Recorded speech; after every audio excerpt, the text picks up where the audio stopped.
Imagine waking up every morning with the sun, lacing up your running shoes and hitting the roads along the east coast of America.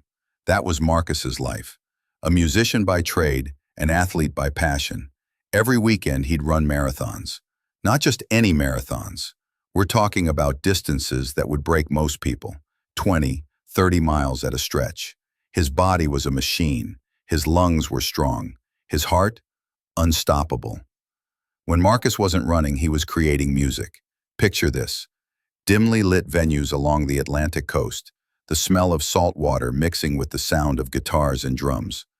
Marcus lived for those moments, performing in front of crowds, feeling the music pulse through his veins like electricity. He was living the dream that most people only fantasize about: freedom, health, passion. But here's what Marcus didn't know. Here's what nobody could have predicted.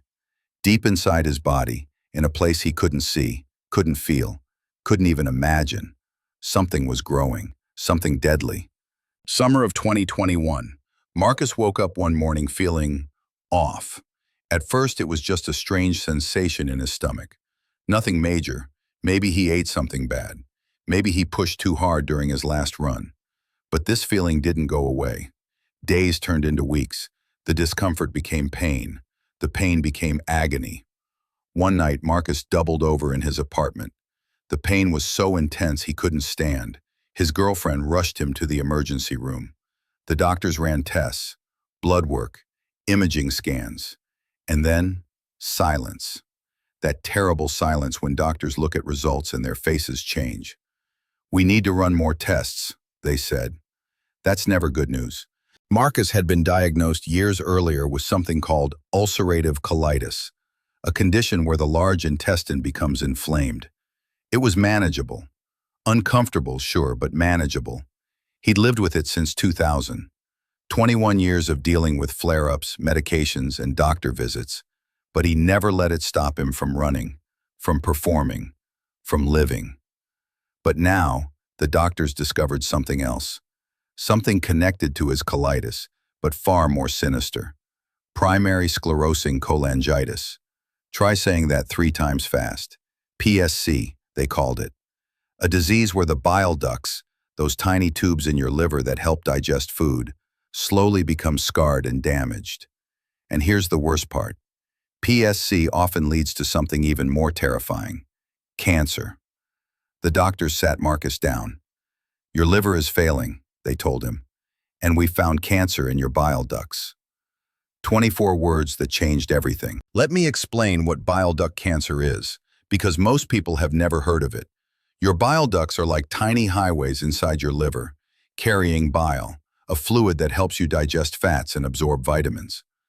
When cancer develops in these ducts, it's called cholangiocarcinoma, and it's one of the most aggressive cancers known to medicine.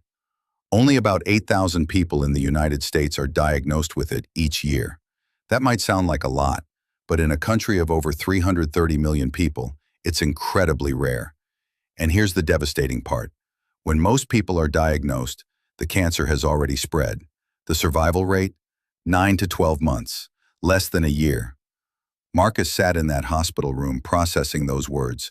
Liver failure, cancer, 9 to 12 months.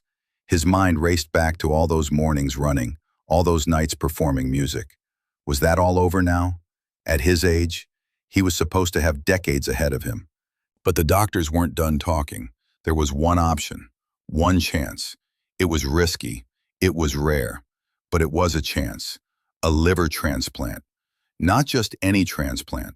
Marcus would need a complete liver replacement. His own liver was too damaged from the PSC, too compromised by the cancer.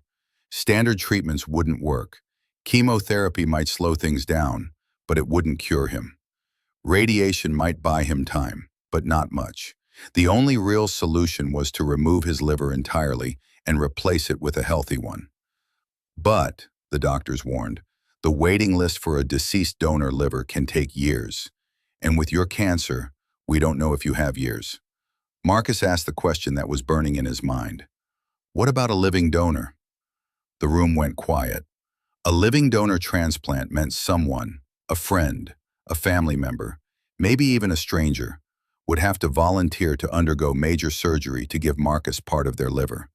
They would have to agree to have 60 to 70% of their own liver removed and transplanted into Marcus's body. Who would do that? Who would risk their own life, go through months of recovery, endure the pain and complications for him? Here's something incredible about the human body. The liver is the only organ that can regenerate itself. If you remove a portion of a healthy liver, it will actually grow back to its full size within a few months. It's like something out of a science fiction movie, except it's real. The donated portion also grows in the recipient's body, eventually becoming a fully functioning liver. But that doesn't make the surgery any less dangerous. Living liver donation is serious. The donor faces risks: infection, bleeding, bile leaks, even death in rare cases. Recovery takes months. The donor must be healthy, must be a compatible blood type, and must be willing to sacrifice their own health for someone else. Marcus made some calls. He reached out to friends and family, explaining his situation. Some people wanted to help but couldn't. Wrong blood type, existing health conditions, fear of the surgery. Marcus understood. This wasn't something you could ask of just anyone. And then, a phone rang in California. James lived in California with his wife and 2 young children. He had a good life, a stable job, a family that depended on him. When his phone rang that day and he heard Marcus's voice explaining the situation, James didn't hesitate. "I'll do it," he said. Just like that, no hesitation, no second guessing. James knew Marcus. They were friends. Maybe not best friends who talked every day, but the kind of friends where you just know, that if one of you needs help, the other will be there. But this wasn't lending money or helping someone move apartments. This was literally giving away 68% of your liver. This was undergoing a 5-hour surgery. This was risking your life. James's wife supported his decision, even though it meant he would be away from their family for over a month. Even though it meant their children would celebrate holidays without their father. Even though it meant she would worry every single day about whether he would come home healthy. James began the screening process, medical tests, psychological evaluations, blood compatibility checks. The hospitals don't take living donation lightly. They need to make sure the donor is genuinely willing, fully informed, and physically capable of surviving the surgery. Week after week, James flew back and forth between California and New York, where Marcus's medical team was located. Imagine the sacrifice: taking time off work, leaving your family, spending thousands of dollars on travel, all before you even get to the surgery. But every time someone asked James if he was sure about this, his answer was the same. "Marcus needs this. I can do this, so I'm going to do it." Meanwhile, Marcus was preparing for the biggest fight of his life. He underwent chemotherapy to try to control the cancer, to keep it from spreading before the transplant could happen. His hair fell out. He lost weight. His body, once so strong and capable of running marathons, was now weak and exhausted. But he held on to hope, because across the country, James was preparing to give him a second chance. June 2022. The surgery was scheduled. James flew from California to New York one final time. This time, he wouldn't be flying back for weeks. This time, he was checking into the hospital as a patient. The night before surgery, Marcus and James met in the hospital. 2 men, 2 friends, about to go through something that would bond them for life. They didn't say much. What do you say to someone who's about to sacrifice a piece of themselves, literally, to save you? "Thank you" doesn't seem like enough. "See you on the other side," James said with a smile. And the next morning, 2 operating rooms prepared for simultaneous surgeries. June 2022, 2 operating rooms, 2 teams of surgeons, 2 lives hanging in the balance. In the first operating room, James was being prepared for donation surgery.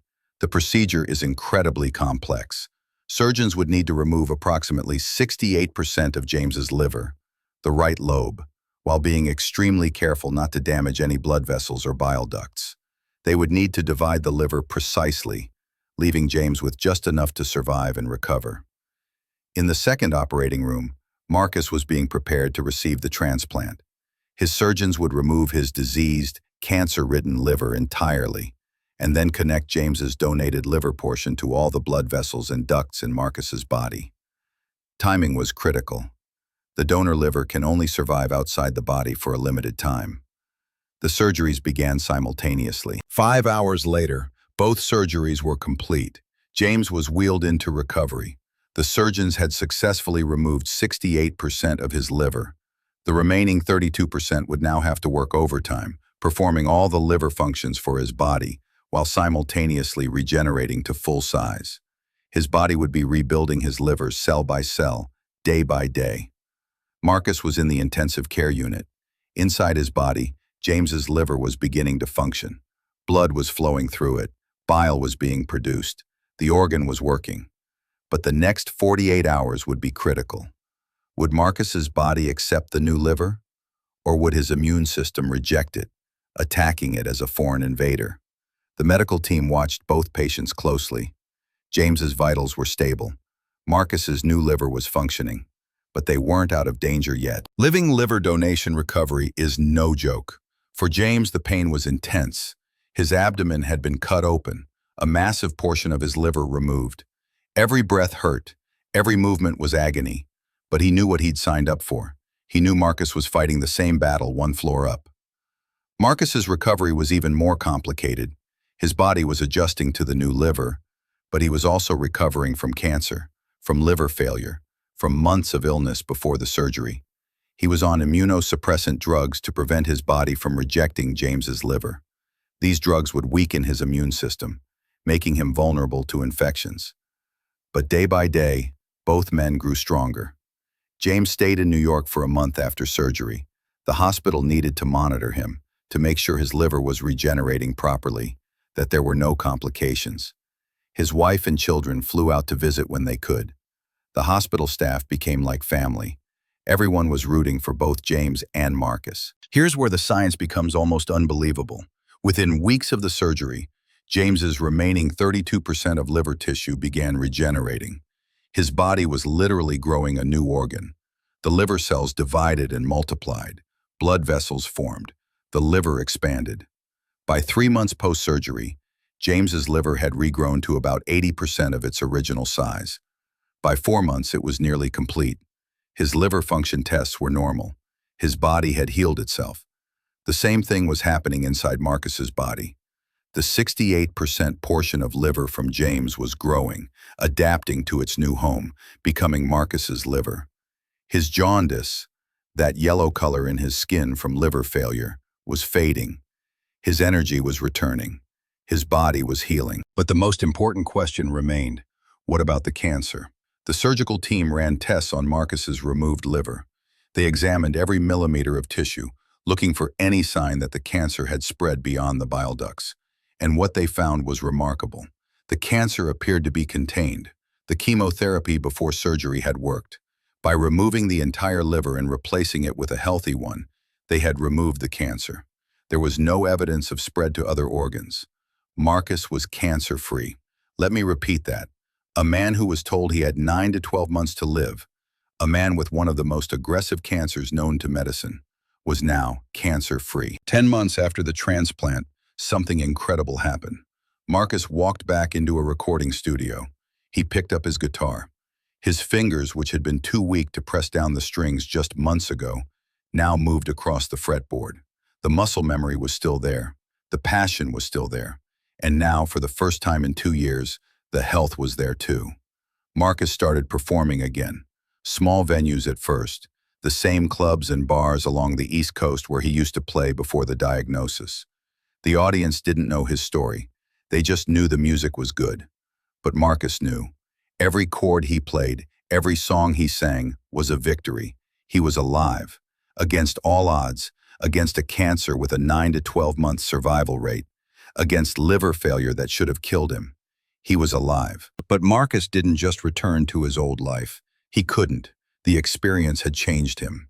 When you come that close to death, when someone sacrifices a piece of themselves to save you, it changes your perspective on everything. Marcus became an advocate for organ donation. He started speaking publicly about his experience, sharing his story with anyone who would listen. He wanted people to understand how critical organ donation is, How many people are waiting for transplants? How many lives could be saved if more people registered as donors?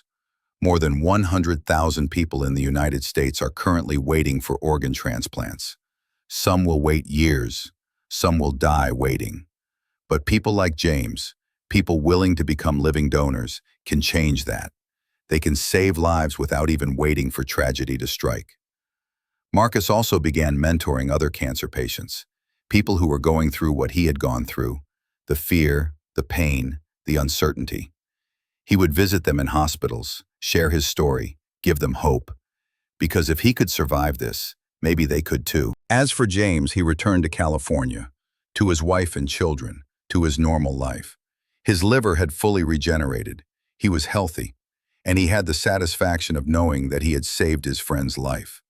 People ask him if he regrets it, the pain, the recovery, the time away from his family. His answer is always the same: not for a second. That's the thing about true heroes. They don't think of themselves as heroes. They just see someone who needs help, and they help. Simple as that. The bond between Marcus and James is now unbreakable. It's not just friendship anymore. It's something deeper. Marcus carries a piece of James inside him every day. When his new liver processes his food, filters his blood, keeps him alive, that's James's gift working inside him. So why am I telling you this story? Because it matters. Because every single person watching this video has the power to save lives. In America, someone is added to the organ transplant waiting list every 9 minutes. Every day, 17 people die. Now, I'm not saying everyone should become a living donor. It's a serious decision that requires careful thought, medical clearance, and family support. But what I am saying is that we should all consider it.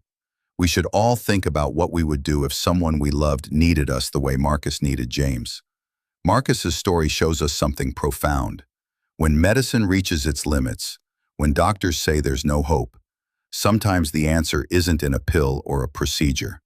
Sometimes the answer is in human compassion, in sacrifice, in one person saying, "I can help, so I will."